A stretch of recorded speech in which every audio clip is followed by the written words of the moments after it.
जय हिंद प्रिय छात्र एवं छात्राओं, स्वागत है आपका मुबारक मैथ्स एकेडमी चैनल पर। हम अध्याय 1 वास्तविक संख्याओं के अंतर्गत आने वाली प्रश्नावली 1.1 को लेकर हल कर रहे हैं। प्रश्न क्रमांक के सभी सवालों को हल करने के बाद हम इस वीडियो लेक्चर में प्रश्न क्रमांक 2 को लेकर चर्चा करने वाले हैं। तो प्रश्न क्रमांक 2 हमसे कहता है कि अभाज्य गुणनखंड विधि से युग्मों के एचसीएफ और एलसीएम ज्ञात कीजिए तथा इसकी जांच कीजिए कि दो संख्याओं का गुणनफल बराबर होता है एचसीएफ गुणा एलसीएम के। और यहाँ पर आप देख सकते हैं कि यहाँ पर हमें 3 सवाल दिए गए हैं। तो आइए सबसे पहले हम चर्चा कर लेते हैं एचसीएफ और एलसीएम की, कि एचसीएफ और एलसीएम क्या कहलाता है। यहाँ पर आपको याद रखना है, एचसीएफ की बात करें तो इसका फुल फॉर्म होता है हाईएस्ट कॉमन फैक्टर। हाईएस्ट से तात्पर्य होता है बड़ी से बड़ी संख्या, बड़ी से बड़ी संख्या। कॉमन का मतलब होता है उभयनिष्ठ, उभयनिष्ठ। और फैक्टर का मतलब होता है गुणनखंड। तो यहां पर इसकी परिभाषा क्या बनेगी कि वह बड़ा से बड़ा उभयनिष्ठ गुणनखंड जो दी गई संख्याओं को काट दे, विभाजित कर दे, तो वही फैक्टर या गुणनखंड हमारा एचसीएफ कहलाता है। अब हम बात करते हैं एलसीएम की। तो एलसीएम का फुल फॉर्म होता है लीस्ट कॉमन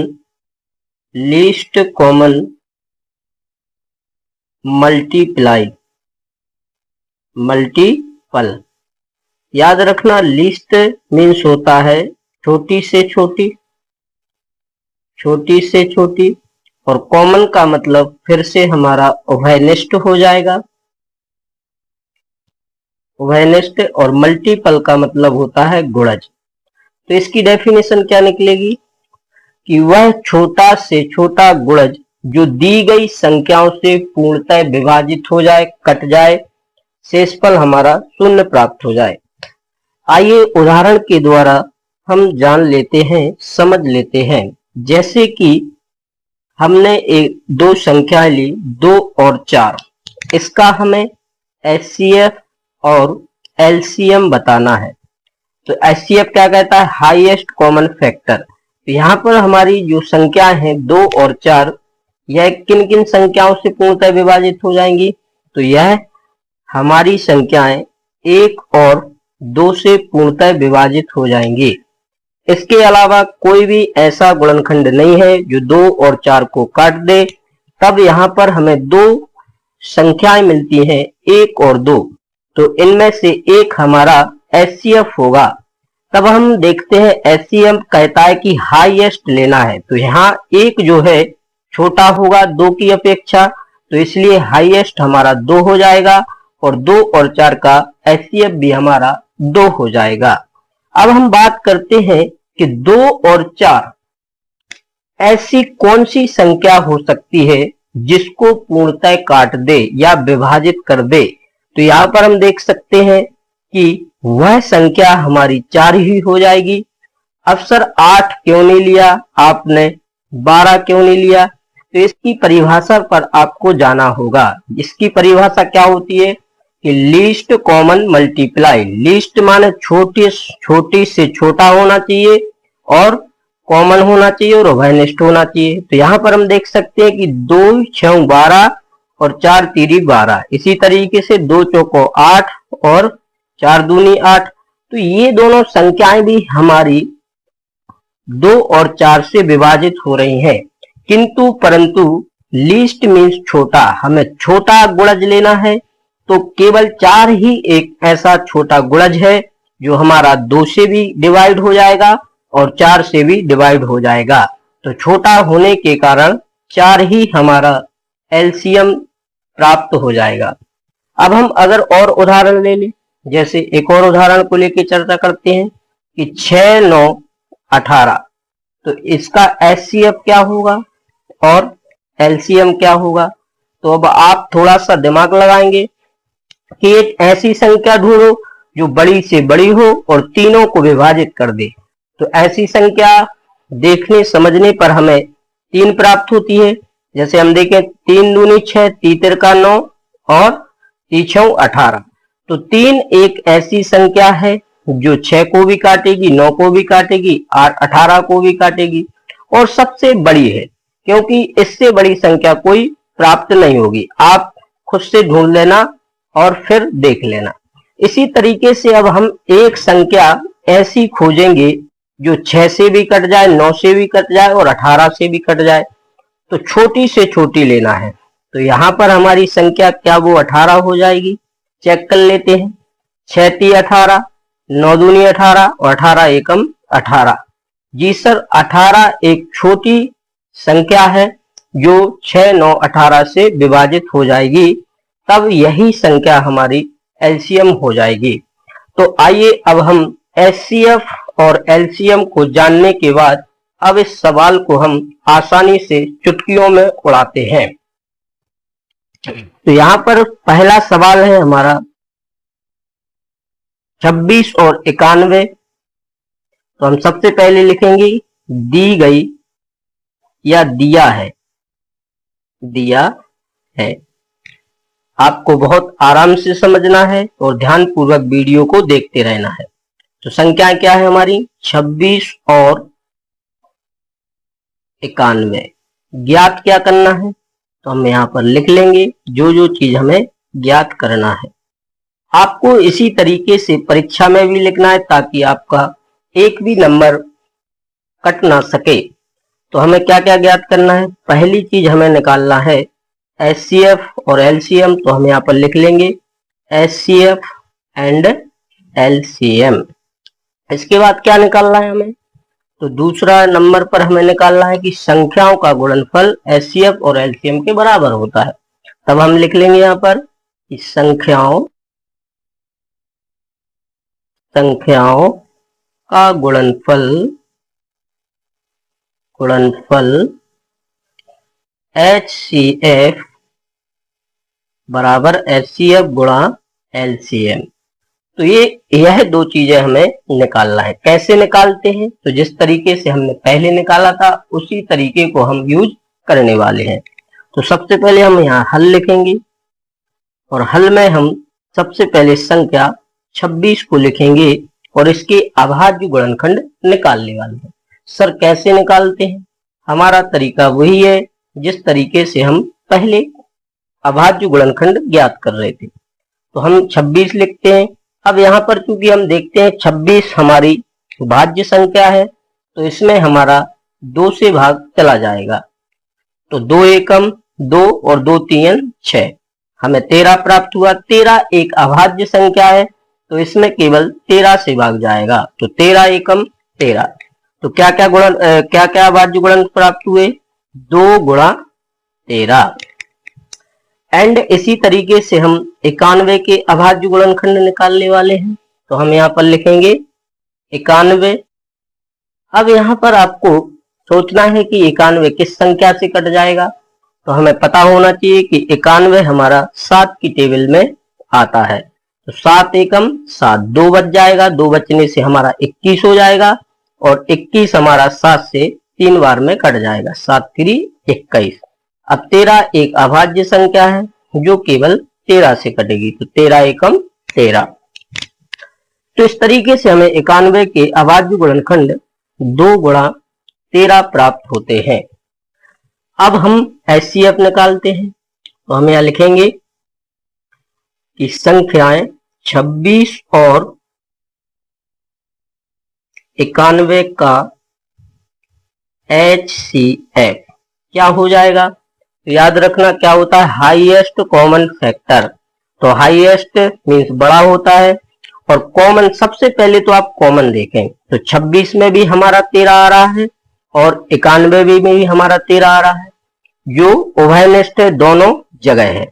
और इसके अलावा आप यहाँ पर 7 प्राप्त हुआ था। इसके अलावा आप देख सकते हैं कि हमें कोई भी ऐसी संख्या दिखाई नहीं दे रही है जो दोनों जगह हो 13 के अलावा। तो इस तरीके से 13 ही हमारा एचसीएफ हो जाएगा। और आप चेक भी कर सकते हैं कि 13 से हमारा 26 भी कट जाएगा और 13 से हमारा 91 भी कट जाएगा। 13 दूनी 26 और 13 7 91। तो दोनों संख्याएं 13 से डिवाइड हो रही हैं, विभाजित हो रही हैं, तो 13 ही हमारा एचसीएफ हो जाएगा। एंड अब हम लिखते हैं कि 26 और 91 का एलसीएम। तो एलसीएम क्या होगा? तो हमें सभी गुणनखंड लेना है और याद रखना जो गुणनखंड उभयनिष्ठ है तो उभयनिष्ठ गुणनखंड को एक बार लेना है। जैसे कि हम यहाँ पर देख सकते हैं 2 ले लिया हमने और 7 ले लिया। अब यहाँ पर बारी आती है 13 की। तो 13 चूंकि हमारा उभयनिष्ठ गुणनखंड है तो 13 को हम 2 बार ना लेकर केवल एक बार लेंगे। अब हम इसका मल्टीप्लाई कर लेते हैं, गुणा कर लेते हैं। तो 2 हमारा ज्यों का त्यों और 13 7 कितना होता है आपको आता होगा। तो 13 7 हमारा 91 हो जाएगा। अब 2 का गुणा 91 में करेंगे तो 2 एकम 2 और 2 इनाम कितना हो जाएगा सर? 2 इनाम 18 हो जाएगा। तो एचसीएफ कितना मिला हमें? 13 और एलसीएम कितना मिला? 182। क्या हमारा क्वेश्चन सॉल्व हो गया? नहीं सर, अभी हमें संख्याओं का गुणनफल एचसीएफ और एलसीएम के बराबर होता है कि नहीं यह भी चेक करना है। तो हम यहाँ पर लिख देंगे पहला नंबर और यहाँ पर हम निकालेंगे दूसरा नंबर। तो यहाँ पर क्या दिया है कि संख्याओं का गुणनफल बराबर होना चाहिए एचसीएफ गुणा एलसीएम के। सर इसको निकालने की क्यों जरूरत है? तो याद रखना बच्चों कि हम इस सवाल की सत्यता की जांच कर रहे हैं, देख रहे हैं कि यदि संख्याओं का गुणनफल एचसीएफ गुणा एलसीएम के बराबर प्राप्त हो जाता है तो हमारा एचसीएफ और एलसीएम दोनों ही करेक्ट होंगे, सही होंगे। यदि संख्याओं का गुणनफल एचसीएफ गुणा एलसीएम के बराबर नहीं आता है तो हमारा एचसीएफ और एलसीएम गलत हो सकता है। तो आइए हम देखते हैं क्या संख्याओं का गुणनफल एचसीएफ और एलसीएम के बराबर है। तब हमारी संख्या क्या है? सर हमारी संख्याएं आप देख सकते हैं 26 और 91 है। तो हम इन संख्याओं को लिख लेते हैं 26 और 91। क्या करना है सर? गुणनफल। तो गुणनफल के लिए हम गुणा का साइन लगाएंगे और बराबर का साइन है तो हम यहाँ बराबर का साइन लगाएंगे। एचसीएफ कितना निकाला है सर? हमने एचसीएफ 13 निकाला है और एलसीएम हमारा 182 निकल के आया है। तो अब हम 26 91 में 26 का मल्टीप्लाई करते हैं। तो 26 एकम कितना होगा? 26 होगा। हासिल हमारी 2 प्राप्त हो जाएंगी। अब 26 में गुणा हमें 9 से करना है। तो आइए करते हैं। 9 ही 54 की कितनी हो जाएंगी सर? 4 हो जाएंगी। कैरी हमारी 5 प्राप्त होंगी और 9 दूनी 18। 18 और 5 कितना होता है सर? 18 और 5 हमारा 23 होता है। और कैरी कितनी थी पहले की? 2। तो इसमें हम ऐड करेंगे तो कितना हो जाएगा? 4 और 2 6। 3 हमारा ज्यों का त्यों, 2 हमारा ज्यों का त्यों। तो इसका गुणा करने पर हमें क्या मिला? 236। तो इस तरीके से 91 और 26 का गुणा करने पर हमें 2366 प्राप्त हुआ। अब यहाँ पर हम लिख लेंगे 2366 और बराबर का साइन लगाएंगे। अब हमें 182 में 13 का मल्टीप्लाई मीन्स गुणा करना है। तो 182 लिख लेंगे और 13 का हम गुणा करेंगे। तो 13 दूनी कितना होता है बच्चों? 26 होता है। कैरी हमारी 2 आएंगी और 13 अट्ठे कितना होता है? तो 13 अट्ठे 104 हो जाएगा और 104 में हम 2 जोड़ेंगे तो कितना हो जाएगा? 106। तो 106 का हम 6 लिख लेंगे और हासिल हमारी क्या बच जाएंगी सर? 10 बच जाएंगी। अब 13 की टेबल एक बार पढ़ेंगे तो 13 एकम 13 और 10 कितना हो जाएगा सर? 23 हो जाएगा। तो हम यहाँ पर 23 लिख लेंगे तो कितना प्राप्त हुआ 2366। तो आइए हम इसे भी लिख लेते हैं 2366। तो देखिए बच्चों हमें क्या प्राप्त हुआ, हमारा संख्याओं का गुणनफल कितना आया 2366 और एचसीएफ गुणा एलसीएम भी हमारा 2366 प्राप्त हुआ। तब हम कह सकते हैं कि संख्याओं का गुणनफल एचसीएफ और एलसीएम के बराबर है।